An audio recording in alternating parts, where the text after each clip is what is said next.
আসসালামু আলাইকুম প্রিয় শিক্ষার্থীরা, তোমরা কেমন আছো? আশা করছি ভালো আছো। এই করোনাকালীন সময়ে আশা করছি সবাই বাড়িতেই আছো, নিরাপদে আছো।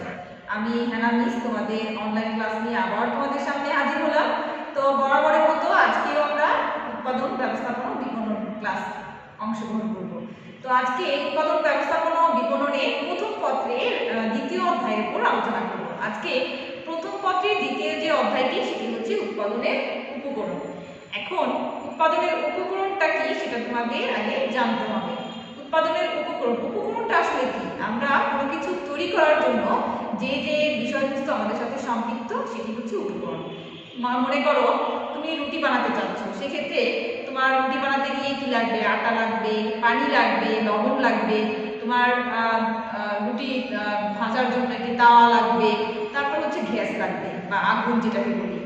এই যে আমি রুটি বানাতে যেয়ে যে উপকরণগুলো মানে যে বিষয়গুলো নিয়ে এসেছিলাম বা যে আটা, পানি, লবণ এগুলো যে নিয়ে এসেছিলাম এগুলোই হচ্ছে উপকরণ। তেমনি প্রত্যেকটা জিনিস তৈরি করতে কিন্তু উপকরণের প্রয়োজন হয়। চলো আমরা আজকে জেনে নিই কিভাবে উৎপাদনের উপকরণগুলো কি সে সম্পর্কে আজকে আমরা আলোচনা করি। তোমাদের পড়াশোনার উৎপাদনের উপকরণের আগে যে বিষয়টি নিয়ে একটু আলোচনা করতে চাই সেটি হচ্ছে আমাদের সবার কি বই কেনা হয়েছে? এখন দেখো আমাদের তোমাদের ফার্স্ট ইয়ার বা সেকেন্ড ইয়ার যারাই বলো, তোমাদের সবার কিন্তু এখন বইয়ের খুবই প্রয়োজন। কারণ যারা একাদশ শ্রেণীতে আছো তাদের সেশন কিন্তু আমাদের জুলাই থেকেই শুরু হয়ে গেছে। তো সেই ক্ষেত্রে আমাদের কিন্তু অলরেডি 5 মাস আমরা অতিক্রম করে ফেলেছি। আর যারা দ্বিতীয় বর্ষে আছি তারা কিন্তু আর বিগত 5 মাস পরে তোমাদের হয়তো বা 5 মাসও না, হয়তো 3-4 মাস পরে তোমাদের আবার পরীক্ষা অংশগ্রহণ করতে হবে, বোর্ড পরীক্ষায়। তো সেক্ষেত্রে আমাদের কিন্তু বইটি খুবই প্রয়োজন। তো যারা দ্বিতীয় বর্ষে আছো তারা অবশ্যই পড়াশোনা করবে, আর যারা একাদশ শ্রেণীতে আছো তারা অবশ্যই বইটি কিনে নিবে। কারণ বই ছাড়া কিন্তু আমরা যতই বলি ততই কিন্তু তোমাদের বই কিন্তু সাথে থাকলে তোমাদের এটা সাহায্য করবে, তোমাদের পড়াশোনায় আরও জ্ঞান বাড়াতে সাহায্য করবে। তো সেক্ষেত্রে তোমরা অবশ্যই বইগুলো কিনে নিবে। তো আজকে আমরা প্রথমে জেনে নেই উৎপাদনের উপকরণ।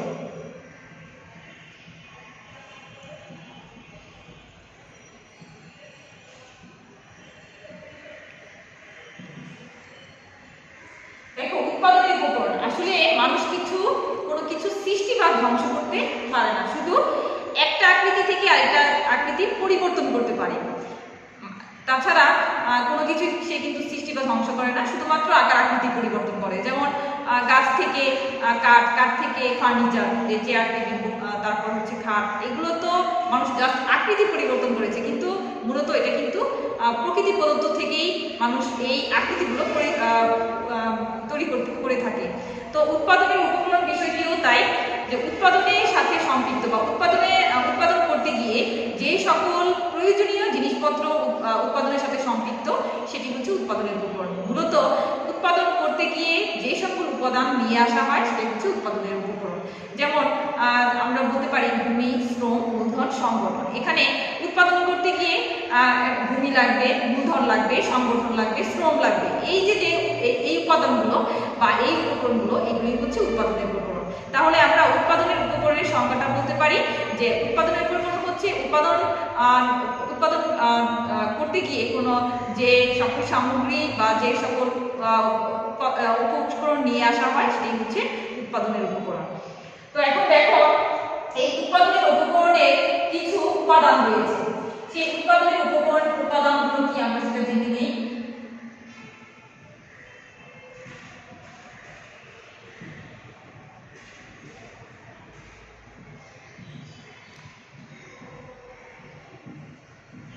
এই উৎপাদনের উপকরণ সমূহ হচ্ছে 1 নম্বর হচ্ছে ভূমি,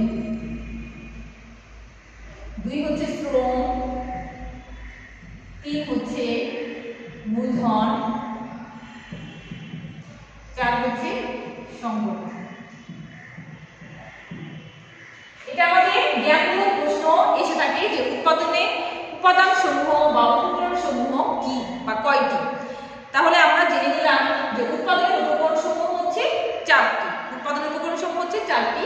1 নম্বর হচ্ছে ভূমি, 2 নম্বর হচ্ছে শ্রম, 3 নম্বর হচ্ছে মূলধন এবং 4 নম্বর হচ্ছে সংগঠন। এটা তোমাদের জ্ঞানমূলক বা এমসিকিউ 2 ধরনের কোশ্চেনে এসে থাকে যে উৎপাদনের উপকরণ কয়টি।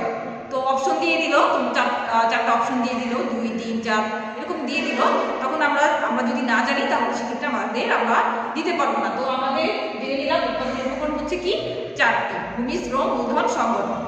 তো এখন আমরা এই সম্পর্কে একটু বিস্তারিত আলোচনা করব যে এই ভূমি কি, শ্রম কি, মূলধন কি, সংগঠন কি, সেই সম্পর্কে আমরা চলো জেনে নিই। উৎপাদনের উপকরণ সমূহ।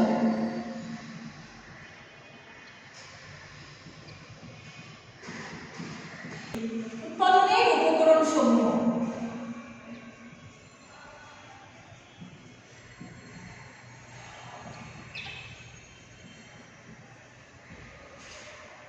ভূমি।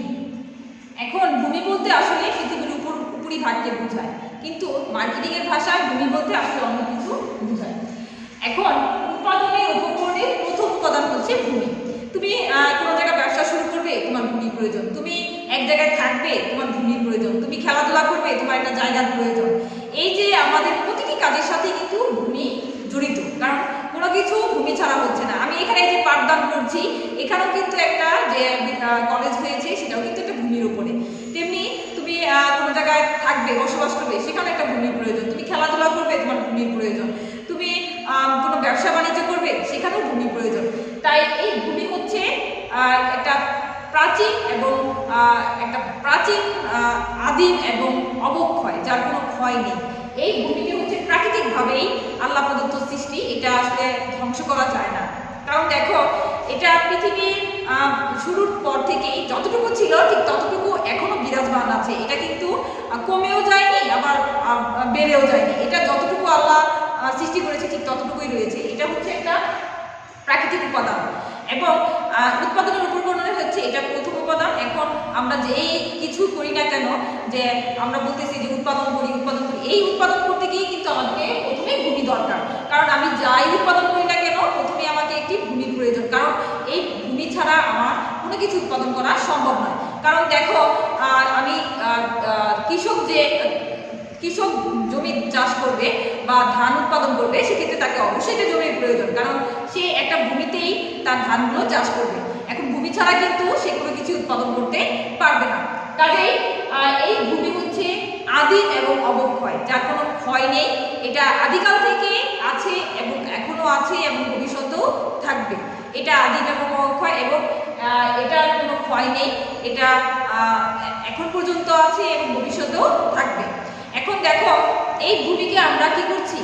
এই ভূমিকে কাজে লাগিয়ে আমরা বিভিন্ন জিনিস উৎপাদন করছি। কারণ এই ভূমিতেই আমরা বিভিন্ন ফসল উৎপাদন করছি, বিভিন্ন জিনিস উৎপাদন করে সেখান থেকে আমরা এক রূপ থেকে আরেক রূপে পরিবর্তন করে বিভিন্ন জিনিস উৎপাদন করছি।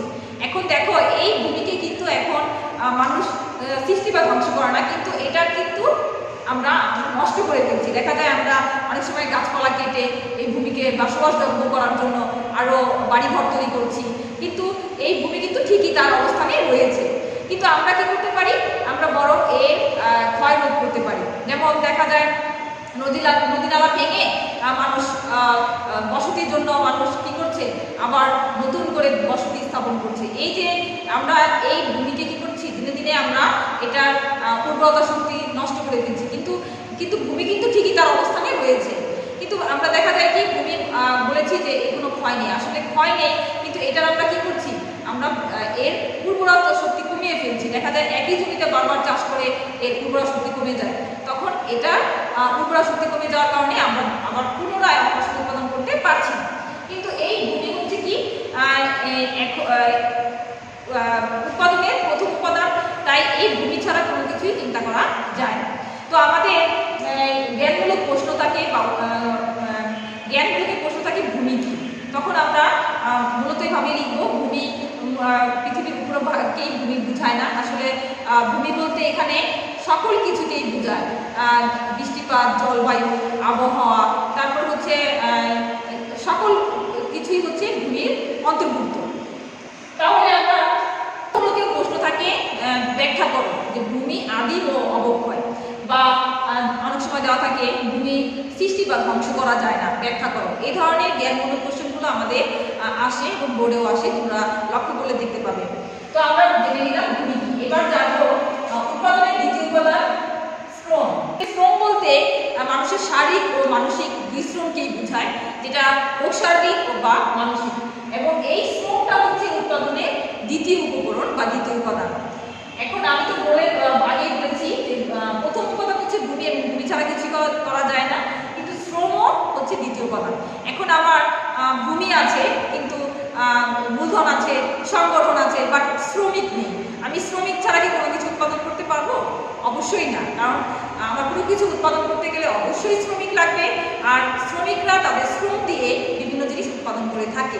এখন আমরা বলতে পারি যে না, সব কিছু তো আর কারখানায় তৈরি হয় না, অনেক কিছু আছে যে এমনি এমনি তৈরি হয়, কিন্তু এমনি তৈরি হতে গেলেও অবশ্যই শ্রমিকের দরকার হয়। যেমন কৃষক ধান চাষ করছে, এখানে অবশ্যই কৃষকের প্রয়োজন, কৃষক ছাড়া ধান চাষ সম্ভব নয়।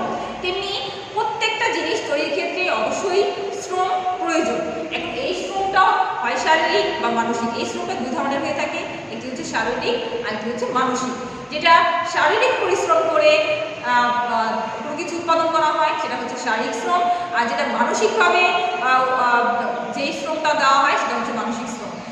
শারীরিক শ্রম হচ্ছে যেমন কারা, কৃষক, শ্রমিক, দিনমজুর, তারপর হচ্ছে যারা শারীরিকভাবে পরিশ্রম করে তারাই হচ্ছে শারীরিক শ্রম দিয়ে তাদের উৎপাদন করে থাকে। আর মানসিক শ্রম হচ্ছে কোনটা, যারা শারীরিকভাবে না মানসিকভাবে, যেমন ডাক্তার, উকিল, তারপর হচ্ছে এই যে আমি শিক্ষাদান করছি, শিক্ষক, চিকিৎসক, এই যারাই আছে, বা নার্সের সেবা, এই ধরনের শ্রমগুলো হচ্ছে মানসিক শ্রম, যেটা নাকি মানসিকভাবে শ্রম দিয়ে বিভিন্ন জিনিস উৎপাদন করে থাকে। এখন বলতে পারো যে শিক্ষক কি উৎপাদন করবে? না, শিক্ষক হয়তো উৎপাদন করবে না, কিন্তু সে শিক্ষাদানের মাধ্যমে সে জাতিকে ত্বরান্বিত করবে। এই যে যে শিক্ষাদান করছে এটা হচ্ছে তার এক ধরনের উৎপাদন, কারণ সে মানুষ তৈরি করছে। তেমনি ডাক্তারও তাদের চিকিৎসা সেবার মাধ্যমে তারা কি করছে, রোগীদের সেবা দান করছে, এটাও হচ্ছে এক ধরনের উৎপাদন। এখন তাই আমরা শ্রম দেখলাম হচ্ছে কি, যে শারীরিক ও মানসিক দুই ধরনের শ্রম দ্বারাই হচ্ছে শ্রম। উৎপাদনের সাথেও এই শ্রম শব্দটি সম্পৃক্ত, কারণ শ্রম ছাড়া কোনো কিছু তৈরি করা সম্ভব নয়। তেমনি এই শ্রম হচ্ছে এটাও জ্ঞানমূলক থাকে যে শ্রম কি, অথবা অনুধাবনমূলক প্রশ্ন থাকে যে শ্রম মানুষকে উজ্জীবিত করে, বা শ্রম হচ্ছে উৎপাদনের দ্বিতীয় উপাদান, ব্যাখ্যা করো। এই ধরনের কোশ্চেনগুলো জ্ঞান অনুধাবনমূলকে আসে। 3 নম্বর হচ্ছে মূলধন হচ্ছে উৎপাদনের সাথে উৎপাদনের তৃতীয় উপাদান হচ্ছে মূলধন। ভূমি শ্রম ছাড়া যাবতীয় যা আছে সেটি হচ্ছে মূলধন। ভূমি শ্রম ব্যতীত বাকি সব কিছুই হচ্ছে মূলধন। আমি ব্যবসার কাজে কোনো একটি কিছু নিয়ে আসলাম, সেটাই আমার মূলধন। এখন ভূমি, জায়গা এবং শ্রমিক ছাড়া যাবতীয় যা আছে সেটি হচ্ছে মূলধন। যেমন আমি যদি চিন্তা করি এটা আমার একটা ব্যবসা প্রতিষ্ঠান, সেক্ষেত্রে এই রুমের যাবতীয় যা আছে, ভূমি এবং শ্রমিক ছাড়া যা আছে সবই হচ্ছে মূলধন। যেমন এই রুমের fan, light, bench, table, chair যা আছে, বোর্ড বা কলম যাই আছে সবই হচ্ছে মূলধন। তেমনি ব্যবসা উৎপাদনের ক্ষেত্রেও ভূমি এবং শ্রম ছাড়া যাবতীয় যা থাকবে সবই হচ্ছে মূলধন। তো এই মূলধন উৎপাদনের হচ্ছে তৃতীয় উপাদান। এই মূলধন ছাড়াও কোনো কিছু সম্ভব নয়, কারণ আমি কোনো ব্যবসা বাণিজ্য স্থাপন করতে যাই বা প্রতিষ্ঠা করতে চাই, অবশ্যই আমাকে মূলধনের প্রয়োজন হবে। মূলধন ছাড়া আমি কোনো ব্যবসা প্রতিষ্ঠান তৈরি করতে পারবো না বা উৎপাদন করতে পারবো না। তো উৎপাদনের সাথে মূলধন শব্দটি ওতপ্রোতভাবে জড়িত। তাহলে আমরা মূলধন বলতে বুঝি যে মূলধন আসলে বর্তমানে উৎপাদনের উপকরণগুলো বর্তমানে ব্যবহৃত না হয়ে ভবিষ্যতে পুনরায় ব্যবহারের জন্য যে সকল সামগ্রী আবার পুনরায় উৎপাদন করা হয় বা উৎপাদনের কাজে আনা হয় সেটি হচ্ছে মূলধন। তো উৎপাদনের উপকরণের চতুর্থ যে উপকরণ সমূহ সেটি হচ্ছে সংগঠন। এখন এই সংগঠন হচ্ছে ভূমি, শ্রম, মূলধন, এই তিনটা বিষয়কে একত্র করে যে সংগঠন বা যে বিষয়গুলো একসাথে সংগঠন করা হয় বা সমন্বয় করা হয় সেটি হচ্ছে সংগঠন। তার মানে উৎপাদনের সাথে উৎপাদন করতে গিয়ে ভূমি, শ্রম এবং মূলধন এই তিনটা বিষয়কে যে একসাথে সমন্বয় করবে সে হচ্ছে সংগঠন। আর এই সংগঠনের কাজ হচ্ছে এই তিনটা বিষয়কে সমন্বয় করা। তাহলে ভূমি, শ্রম, সমন্বয় করে যে বিষয়টি অন্তর্ভুক্ত হবে সেটি হচ্ছে সংগঠন। দ্যাট মিনস উৎপাদন করতে গিয়ে এই তিনটা বিষয়কে একসাথে নিয়ে এসে যে পরিকল্পনা গ্রহণ করে যে সমন্বয় করা হবে সেটা হচ্ছে সংগঠন। এখন আমরা উৎপাদনের উপকরণে চারটি বিষয় সম্পর্কে জেনে নিলাম। এখন আমরা ভূমি সম্পর্কে একটু ডিটেলসে যাব। ভূমি মূলত অর্থনৈতিক ভাষায় পৃথিবীকে ভূমি বোঝায়, কিন্তু মার্কেটিং এর ভাষায় ভূমি বলতে আসলে শুধু পুকুরি থাকতে ভূমি বোঝায় না। ভূমি বলতে মূলত মাটি, পানি, বায়ু, বাতাস বা জলবায়ু, তাপমাত্রা, তারপরে হচ্ছে মৎস্য সম্পদ, বনজ সম্পদ, খনিজ সম্পদ, তারপরে হচ্ছে গ্যাস, বিদ্যুৎ, এই যাবতীয় যা আছে সবগুলোই হচ্ছে ভূমি। এখন কারণ উৎপাদন করতে গিয়ে শুধু কিন্তু জায়গা লাগে না, আমাকে সেখানে কি লাগবে? প্রাকৃতিক গ্যাস লাগে, পানি লাগে, বিদ্যুৎ লাগে, বাতাস লাগে, এই যে নদী লাগে, এগুলো হচ্ছে সবই হচ্ছে কি? ভূমি। দ্যাট মিনস পৃথিবীর উপরিভাগ শুধু ভূমি না, উৎপাদন করতে গিয়ে যে সকল সামগ্রী আমরা উৎপাদনের উৎপাদন কাজে নিয়ে আসি সেই সবই হচ্ছে ভূমি। এখন এই ভূমির কিছু বৈশিষ্ট্য রয়েছে। দেখো আজকে আমরা পরবর্তী যেটা জানি সেটা হচ্ছে ভূমির বৈশিষ্ট্য।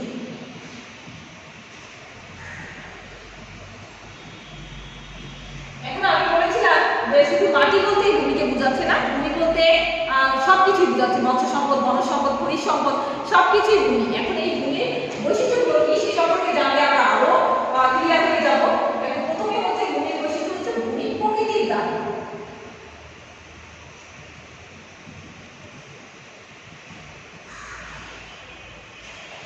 দেখো ভূমি হচ্ছে প্রকৃতির দান, কারণ এটা প্রকৃতি প্রদত্তই সৃষ্টি। কারণ পৃথিবীর আদিকাল থেকে এই ভূমি এখন পর্যন্ত টিকে আছে এবং থাকবে, বঞ্চিত থাকবে। তো এটা আল্লাহ প্রদত্ত সৃষ্টি। এই ভূমি আমরা কিন্তু সৃষ্টি বা ধ্বংস করতে পারি না, শুধু এই ভূমিকে কাজে লাগিয়ে আমরা বিভিন্ন জিনিস এক রূপ থেকে আরেক রূপে পরিবর্তন করতে পারি। তো তেমনি এই ভূমি হচ্ছে প্রকৃতির দান, কারণ এটা আল্লাহ সৃষ্টি করে দিয়েছে। এই ভূমি হচ্ছে আদি রং হয়, যার কোনো ক্ষয় নেই, তাই না? এই ভূমি হচ্ছে প্রকৃতির দান। এটা আসলে আমরা নিজেরাই তৈরি করতে পারি না, কিন্তু আমরা দেখা যায় কি হয়তো একটা জায়গা জঙ্গল ছিল, সেখান থেকে আমরা হয়তো বসবাসের জন্য আমরা ঘরবাড়ি, জঙ্গল কেটে ঘরবাড়ি করার জন্য ঘরবাড়ি তৈরি করি। এখন কিন্তু সেটা কিন্তু আমরা নিজেরা ভূমির নতুন করে তৈরি করি না। এই ভূমিটা আসলে প্রকৃতির দান। দ্বিতীয় যে বৈশিষ্ট্য সেটি হচ্ছে ভূমির যোগান সীমিত। ভূমির যোগান সীমিত।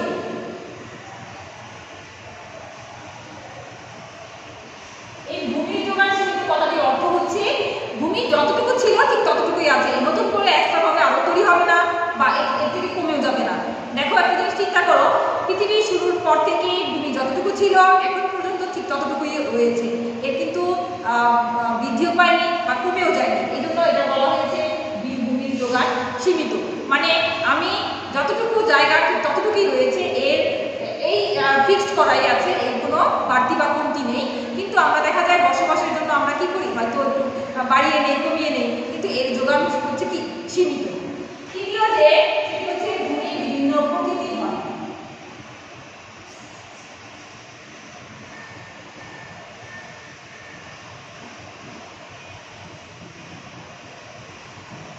ভূমি হচ্ছে বিভিন্ন প্রকৃতির, কারণ দেখা যায় এটা সব জায়গায় ভূমি যে একরকম এরকম না, ভূমি বিভিন্ন জায়গায় বিভিন্ন রকম হয়ে থাকে। যেমন রাজশাহীতে আম ভালো হয়, কিন্তু ঢাকায় কিন্তু আম ভালো হয় না, কারণ রাজশাহীর মাটি এবং ঢাকার মাটি যেটা হচ্ছে কি পরিবর্তন বা ডিফারেন্স। এই ডিফারেন্সের কারণেই কি হয়, ওইখানে আম ভালো হয়, ঢাকাতে আম ভালো হয় না। তেমনি প্রত্যেকটা জায়গায় তার নিজস্ব বৈশিষ্ট্য রয়েছে, প্রত্যেকটা জায়গা বা ভূমির নিজস্ব বৈশিষ্ট্য রয়েছে, সেই অনুযায়ী সেখানকার ফসলাদি ভালো হয়, অন্য জায়গায় হয় না। এটাই হচ্ছে ভূমি বিভিন্ন প্রকৃতি, সব জায়গায় একরকম হয় না। জায়গার তারতম্যের কারণে বা এক স্থান বা অন্য স্থানে এটা তারতম্য হয়েই থাকে। তো এই হচ্ছে ভূমি বিভিন্ন প্রকৃতি হয়ে থাকে। এক জায়গার জায়গা অন্য জায়গাটা কি হয় না, একরকম হয় না, এটা বিভিন্ন জায়গায় বিভিন্ন রকম হয়ে থাকে।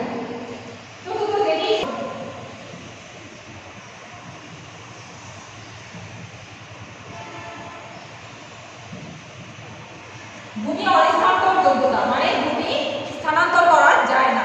যেমন আমি ইচ্ছা করলেই রাজশাহীর এক খণ্ড জমি ঢাকায় নিয়ে আসতে পারবো না, কারণ ওইখানকার জায়গা ওখানেই থাকবে, এখানকার জায়গা এখানেই থাকবে। তেমনি এই জন্য এটাকে বলা হয় ভূমি ইচ্ছা করলে এক জায়গার জমি অন্য জায়গায় নিয়ে যেতে পারবে না।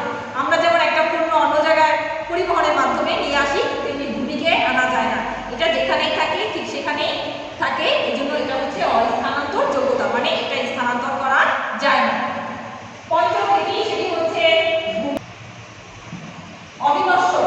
ভূমি হচ্ছে অবিনশ্বর, যার কোনো ধ্বংস নেই। ভূমির কোনো ধ্বংস নেই, এটা এখন পর্যন্ত যেমন ছিল ঠিক তেমনই আছে, কারণ এটা সৃষ্টি বা ধ্বংস করা যায় না। কিন্তু আমরা দেখা যায় মানুষ এটাকে কি করি, অনেক সময় এটাকে আমরা ধ্বংস করি। সেটা কিভাবে ধ্বংস করি, দেখা যায় গাছ ছিল, গাছ কেটে ফেলেছি, বা নদী ছিল, সেটা ভরাট করে ফেলেছি। এই ভূমিগুলোকে কিন্তু আমরা যা ছিল তাই আছে, কিন্তু আকার আকৃতি পরিবর্তন করেছি, কিন্তু এটা কিন্তু ধ্বংস হয়ে যায়নি বা একদম নিঃশেষ হয়ে যায়নি, এটা এখন পর্যন্ত আছে। এই জন্য এটাকে বলা হয়ে থাকে ভূমি অবিনশ্বর। ষষ্ঠ যেটি সেটি হচ্ছে ভূমি যোগান দাম নেই।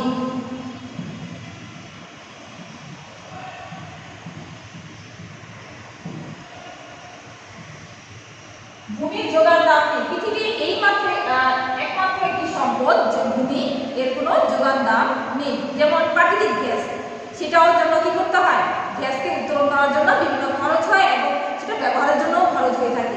কয়লা, বিদ্যুৎ, এরকম প্রত্যেকটা প্রাকৃতিক সম্পদই যার নির্দিষ্ট দাম রয়েছে, কিন্তু ভূমির কিন্তু কোনো যোগান দাম নেই। কিন্তু যখন মানুষ কোনো জায়গায় বসবাস করে, সেক্ষেত্রে তাকে হয়তো খাজনা বা কর দিতে হয় বা ছুরি, কিন্তু আসলে অ্যাকচুয়ালি কিন্তু ভূমি কোনো যোগান দাম নেই, এর কোনো যোগান দাম নেই। এটা যেমন ছিল ঠিক তেমনই, কিন্তু এখন আমরা মানুষ নিজেদের বা সমাজে বা পরিবেশের কারণে আমরা এটাকে কি করে বেচা কিনা করে থাকি, ক্রয় বিক্রয় করে থাকি, কিন্তু অ্যাকচুয়ালি ভূমির কোনো যোগান দাম নেই।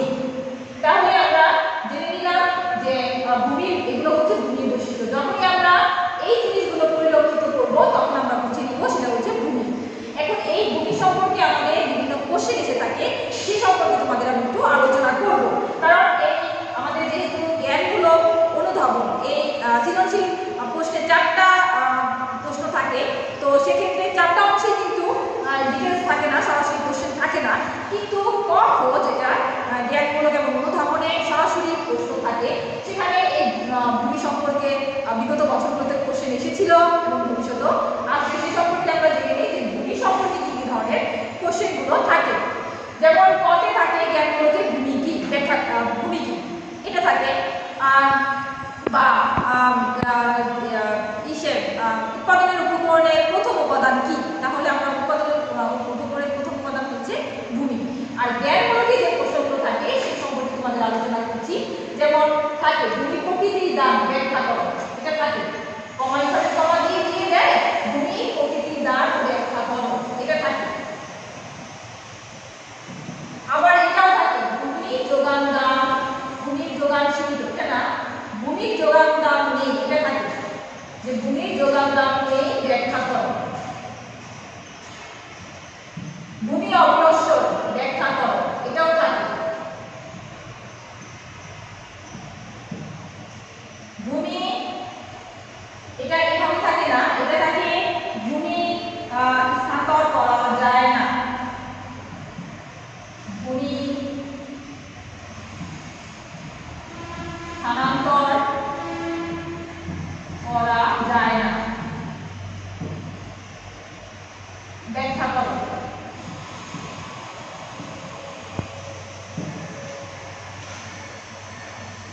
তারপর হচ্ছে এটাও থাকে ভূমির যোগান সীমিত, এটাও থাকে, ব্যাখ্যা করো।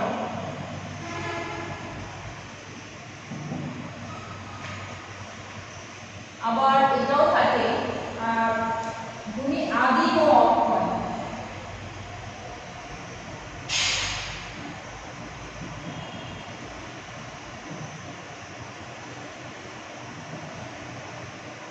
ব্যাখ্যা করো। আবার থাকে ভূমি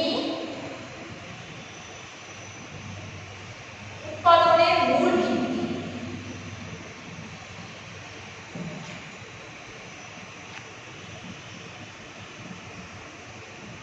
ব্যাখ্যা করো।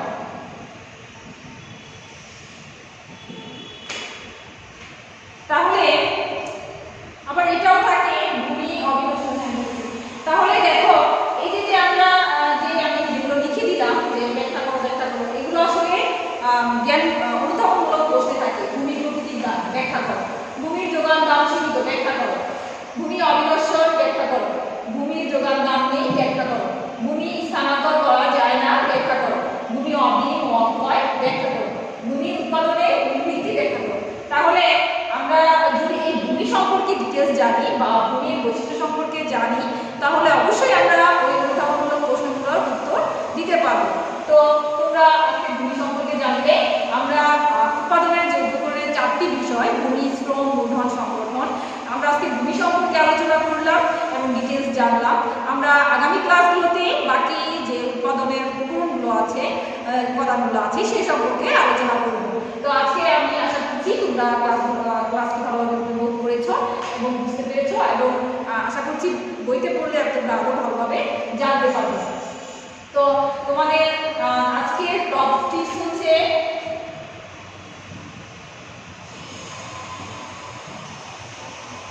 তোমরা নিয়মিত খাওয়া দাওয়া করবে, এবং খাওয়া দাওয়া তো আমরা অবশ্যই করবো, কিন্তু আমরা জাঙ্ক ফুড খাবো না। এখন জাঙ্ক ফুডগুলো কি তোমরা অবশ্যই জানো, যে বার্গার, তারপর চিপস, তারপর হচ্ছে বিভিন্ন ড্রিঙ্কস, তারপর হচ্ছে কোল্ড ড্রিঙ্কস যেগুলো, তারপর হচ্ছে এই যে বিভিন্ন ফাস্টফুড জাতীয় খাবার, এগুলো আমরা অ্যাভয়েড করে চলবো। কারণ এখন বর্তমান সমাজে আমরা এমনি কিন্তু যে খাবারগুলো বাজার থেকে এনে খাচ্ছি সেগুলোই তো দেখা যায় কত ভেজাল। তো সেক্ষেত্রে দেখা যায় আমরা যদি ওই ধরনের খাবারগুলো খাই, ওগুলো আসলে ভালো মানের তৈরি থাকে না, ওগুলো বিভিন্ন কেমিক্যালস মেশানো থাকে, যেটা নাকি স্বাস্থ্যের জন্য খুবই ক্ষতিকর। দেখো আমরা এখন আগের সাথে তুলনা করলে এখন কিন্তু দেখো মানুষ কিন্তু বিভিন্ন অল্প বয়সে বিভিন্ন রোগের সঙ্গে আক্রান্ত হয়ে যায়। কারণ এর মূল কারণ হচ্ছে আমরা বিভিন্ন কেমিক্যালস জাতীয় খাবার খাওয়ার কারণে। তো তোমাদের প্রতি সাজেস্ট হচ্ছে তোমরা বাইরে খাবার খাবা না, তোমরা অবশ্যই বাড়িতে হোমমেড যে খাবারগুলো সেগুলো খাবে, এবং বাইরের খাবারগুলো অ্যাভয়েড করে চলবে, বর্জন করে চলবে। কাজে তোমরা যে ফাস্টফুড জাতীয় খাবারগুলো আছে এগুলো অবশ্যই খাবে না। বাসায় প্রয়োজনে বানিয়ে খাওয়ার চেষ্টা করবে, এবং বাসায় খাবার খাবে, এবং বেশি বেশি তোমরা পানি খাবে, পর্যাপ্ত পরিমাণে ঘুমাবে, বিশ্রাম নেবে, খেলাধুলা করবে, তাহলে সবাই স্বাস্থ্যে থাকবে, ভালো থাকবে। আমরা সবাই যেহেতু মানুষ, তো আমরা সুস্বাস্থ্য নিয়ে বেঁচে থাকতে চাই, আমরা রোগ শোক নিয়ে বাঁচতে চাই না, আমরা সুস্বাস্থ্য নিয়ে বেঁচে থাকতে চাই। তো সেক্ষেত্রে তোমরা অবশ্যই জাঙ্ক ফুড পরিহার করবে, বাসায় খাবার খাবে, এবং নিয়মিত গোসল করবে, পরিষ্কার পরিচ্ছন্ন থাকবে, তোমরা নিয়মিত ঘুমাবে, তারপর